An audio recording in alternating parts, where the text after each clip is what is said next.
마치 모든 것이 다 짜여 있는 것 같은 그러한 이야기. 예수님을 죽이기 위한 그 절차는 정말 그 모든 것이 짜여져 있는 것처럼 너무나 빠르게 진행이 됩니다. 예수님께서 잡히시던 밤, 그 시간도 밤이었는데 순식간에 공회가 성립이 됩니다. 대제사장들과 서기관들, 장로들은 이미 예수님을 죽이기에 결정하였기 때문입니다. 예수님이 잡히시는 시간이 밤이었음에도 불구하고 증인들이 나오는데 그 증인들의 이야기가 서로 일치하는 것이 없었습니다. 그렇지만 그곳에는 증인이 존재하였습니다. 그리고 그 모든 신문 중에 예수님께서는 그 침묵을 지키시는 그 모습을 저희들은 이틀 전에 큐티에서 보았습니다. 어제 이상민 목사님께서 그것을 예수님의 침묵을 이야기를 하시면서 이미 공회의 대다수는 예수님을 죽이기로 결정하였기 때문에 예수님이 어떠한 변론을 하더라도 어떠한 변론을 펼치더라도 그 말씀을 듣지 않기로 결정했기 때문에 이미 예수님께서는 그렇게 침묵을 지키셨다라고 말씀하셨습니다. 이미 우리 가운데 어떠한 마음이 결정되면 누가 어떠한 말을 하더라도 우리 마음에 들어오지 않는 것처럼 예수님께서 그 안에서 어떠한 변론을 하시더라도 이 공회의 사람들은 이미 결정하였기 때문에 무엇을 예수님을 죽이기로 결정하였기 때문에 그들에게는 그러한 말들이 들리지 않았을 것입니다. 그런 가운데 대제사장 중 한 사람이 예수께 묻습니다. 내가 찬송받을 이의 아들 그리스도냐? 이 질문에 대해서 예수님은 이렇게 대답하십니다. 내가 그다. 인자가 건능의 우편에 앉은 것과 하늘 구름을 타고 오는 것을 너희가 보리라 라고 말씀하십니다. 이 말에 대해서 대제사장은 자기 옷을 찢으면서 이야기를 합니다. 이것은 신성모독이다. 근데 한번 생각해 보십시오. 지금 누가 신성모독의 죄를 짓고 있습니까? 정말 하나님이신 예수 그리스도를 그 앞에 두고 신문하는 그 자체가, 질문을 던지며 비판하는 그 자체가, 그를 죽이고자 하는 그 마음 자체가 오히려 신성모독이 아니겠습니까? 이 신성모독이라는 죄를 오히려 예수님께 뒤집어 씌우고 조롱하며 비판하며 그리고 그 제목에 대한 결과로 사형을 내리기로 원합니다. 하지만 그들은 이 대제사장들과 서기관들 그 장로의 공회는 이 사형에 대한 판결과 그것을 집행할 권리가 없었습니다. 왜냐하면 이스라엘은 로마의 정부에, 로마의 그 나라의 그 다스림을 받고 있었기 때문에 이 유대인들이 모이고 있는 이 공회는 이렇게 사형을 집행할 만한 권한이 없었습니다. 그렇기에 오늘 말씀에 정말 그 밤에 예수님께서 잡혔지만 1절 말씀에 보면 그 새벽에 빌라도에게 예수님을 끌고 갑니다. 저희들 2절과 3절 말씀 함께 읽도록 하겠습니다. 2절과 3절 말씀입니다. 빌라도가 묻되 내가 유대인의 왕이냐? 예수께서 대답하여 이르시되 내 말이 옳다 하시매 대제사장들이 여러 가지로 고발하는지라. 이른 새벽에 이제 빌라도에게 넘기고 이제 빌라도에게 그들이 가진 그 고발의 제목들을, 죄의 제목들을 가지고 빌라도에게 넘겨주었습니다. 그런데 참 재밌는 것은 대제사장들이 예수님이 죽이려고 했던 이유는 신성모독이었잖아요. 그런데 오늘 말씀에 빌라도가 예수님께 묻는 것은 너가 유대인의 왕이냐라고 묻는 것입니다. 오히려 신성모독, 어떻게 보면 종교적인 이유가 아닌 정치적인 이유로 예수님을 고발하고 있다는 것입니다. 당연히 그것은 말이 됩니다. 왜냐하면 그리스도라는 그 단어 가운데서 이것이 신적인 이야기도 되지만 정치적인 이야기도 되기 때문입니다. 그리스도가 나타내는 그 단어 메시아라는 것은 유대인의 왕이라는 그 왕의 그 타이틀을 가지고 있기 때문에 당연히 이것을 가지고 고발할 수 있는데 어떻게 보면 대제사장들은 자기 신을 속이면서까지도 예수님을 죽이려 하는 그 모습을 오늘 말씀에서 우리는 볼 수 있습니다. 그런데 자신을 속이면서까지도 예수님을 죽이려 하는 그 고발 가운데 예수님께서는 충분히 변론을 할 수 있었음에도 불구하고 예수님께서는 침묵을 지키십니다. 침묵을 지키신다는 것은 어떻게 보면 확실한 한 가지를 우리에게 보여주고 있습니다. 그것은 무엇이냐면 바로 죽기로 작정하셨다는 것입니다. 생각해 보면 우리는 살기 위해서 말을 할 때가 대부분입니다.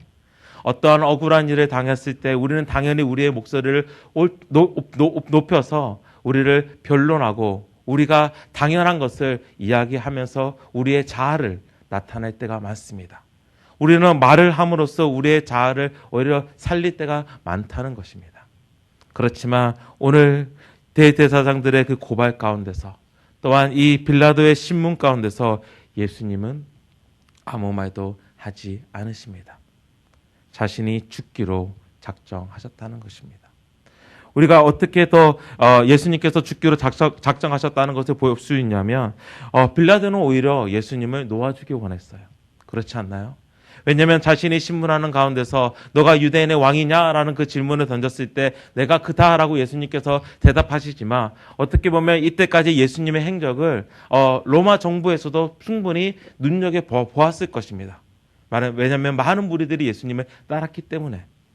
그렇기 때문에 그가 보았을 때에 예수님이 자기 자신이 유대인의 왕이라고 이야기를 하지만 그것을 받침할 수 있는 그러한 이유들을 발견할 수 없었을 것 같습니다.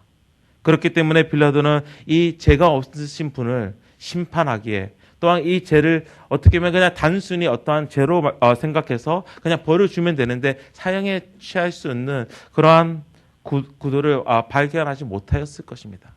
그렇기 때문에 놓아주기를 원하였고 그리고 6절 이후에 보면 이제 이 유대인의 그런 전례 가운데서 명절이 되면 누군가를 놓아주는 약간 특사와 같은 일이 있는데 이 일을 통해서 예수는 놓아주면 되겠구나라고 생각을 하고 오히려 사람들에게 묻는 것을 봅니다.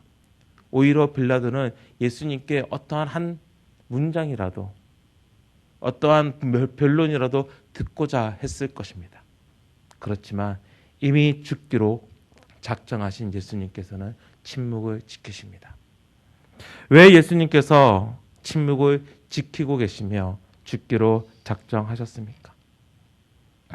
이것을 생각하면서 두 가지를 한번 생각해 보았는데 먼저 순종 때문입니다. 저희들은 마가복음에서 여러 번 반복되었던 성경 구절을 기억하고 있습니다. 예수님께서 하시는 사역들과 그에게 일어나는 일에 대해서 저자인 마가는 이렇게 기록합니다. 성경을 이루려 함이니라. 말씀을 이루시기 위해서 말씀 아래 자신을 두며 그 묵묵히 그 말씀을 그대로 이루시려는 예수님을 우리는 마가복음에서 볼 수 있는데 이 침묵 가운데서도 우리는 볼 수 있다는 것입니다. 이미 구약 성경에서 나왔던 희생 제물로 쓰여져 가는 그 어린 양, 아무 말 없이 묵묵히 죽음을 바라면서 걸어가고 있는 그 어린 양의 이야기, 바로 희생 제물의 이야기가 구약 성경에 나타나 있고 또한 6월절의 어린 양은 죽어야 한다는 그 사실이 이제 이 말씀 가운데서 이루어지고 있다는 것입니다. 하나님께서 가지고 계셨던 그 계획을 정말로 침묵 가운데서 순종하고 계신 예수님의 모습을 우리는 여기서 봅니다. 그런데 이거와 관련돼서 두 번째 이유로 우리는 볼 수 있는데 그것은 사랑 때문입니다.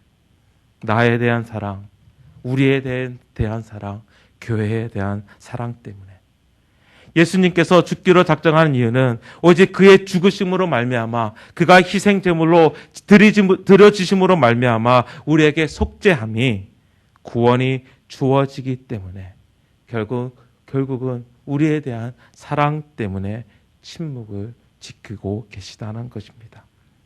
하지만 우리에 대한 사랑이 더 진하게, 더 깊게 느껴지는 이유가 여기에 있습니다. 왜냐하면 하나님의 침묵 때문입니다. 예수님의 침묵 가운데서 우리는 이 전체 가운데서 침묵을 지키고 계시는 하나님의 모습을 우리는 볼 수 있습니다. 예수님께서 세례를 받으실 때 세례 요한에게서 세례를 받으실 때 어떠한 일이 일어납니까? 하늘 문이 열립니다. 그리고 성령이 비둘기같이 임합니다. 그때 하늘에서 음성이 있었습니다. 이는 내 사랑하는 아들이요 내가 기뻐하는 자로다. 바로 하나님의 아들이신 예수 그리스도가 선포되는 그런 상황이었습니다. 하나님의 아들이었다는 것입니다. 그런데 그 아들이 사람들의 그것도 불공평한 그 심판 가운데 섭니다. 사람들 앞에서 조롱을 당합니다. 이틀 전에 큐티 본문을 보면서 너무나 가슴 아픈 그런 모습이 그려졌는데 사람들이 침을 뱉습니다.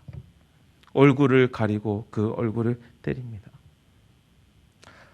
이것을 생각하면서 만약 제 아들, 3살짜리 아들 성환이에게 누가 침을 뱉는다면, 누가 얼굴을 가격한다면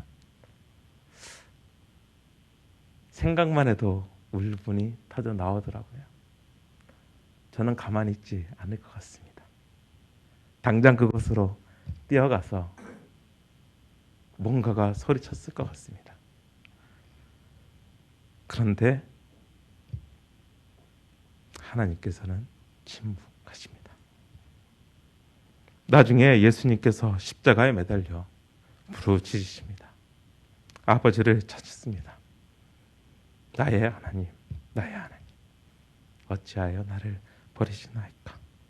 그런데 그런 부르짖은 가운데서도 아무 말도 하지 않으시는 하나님의 침묵. 그런데 그 침묵 가운데서 하나님께서 우리를 얼마나 사랑하시는지 우리는 경험할 수 있습니다. 로마서 5장에서는 이렇게 이야기를 합니다. 우리가 아직 죄인 되었을 때에 그리스도께서 우리를 위해 죽으심으로 하나님께서 우리에 대한 자기의 사랑을 확증하셨느니라. 이 예수님의 침묵 가운데서 결국은 하나님의 사랑을 우리는 만나게 된다는 것입니다. 그리고 그 사랑 때문에 예수님께서는 오늘도 침묵을 지키고 계십니다. 그 사랑 때문에 오늘 우리가 그 사랑 안에 거하면서 나아가는 것 같습니다. 결국은 이 예수님의 침묵을 통하여서 결국은 한 문장으로서 이것이 요약이 되는데 결국은 예수님의 순종으로 우리에 대한 사랑을 보이셨다라는 것입니다. 저희들은 계속해서 고난주간을 통과하고 있습니다.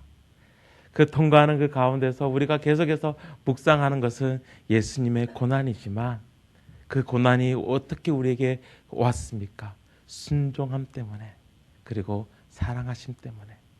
그렇기 때문에 오늘 또 하루를 살아가실 때에 이 예수님의 순종과 예수님의 사랑하심을 다시 한번 기억하시면서 또한 묵상하시면서 예수님의 고난에 정말 깊숙이 그리고 충분히 정말 들어가시는, 또한 그 가운데서 주시는 하나님의 은혜를 경험하시는 하루가 되기를 주님의 이름으로 부탁드리면서 축원합니다. 함께 기도하시겠습니다. 하나님, 오늘 예수님의 침묵을 봅니다. 단 한마디만 하더라도, 어떠한 변론만 하더라도 금방 풀려 나실 수 있는 분이시지만 예수님께서는 침묵을 지키십니다. 순종하시기 위해서, 또한 사랑하기 때문에. 하나님, 제가 오늘을 살아갈 수 있는 가장 큰 이유는 바로 이 예수님의 순종 때문입니다. 내가 오늘도 주 안에서 살아갈 수 있는 이유는 예수님의 순종으로 보여주신 하나님의 사랑 때문입니다. 하나님, 오늘 하루 살아갈 때에 다시금 그 예수님의 순종과 그 사랑을 기억하면서 묵상할 수 있도록 하여 주시고, 또한 이 예수님의 순종과 사랑이 나의 삶을 이끌므로써 하나님의 사랑을 계속해서 보여줄 수 있는 우리 자신이 되게 하여 주시옵소서. 이 모든 말씀 예수 그리스도의 이름으로 기도합니다. 아멘. 하늘에 계신 우리 아버지여,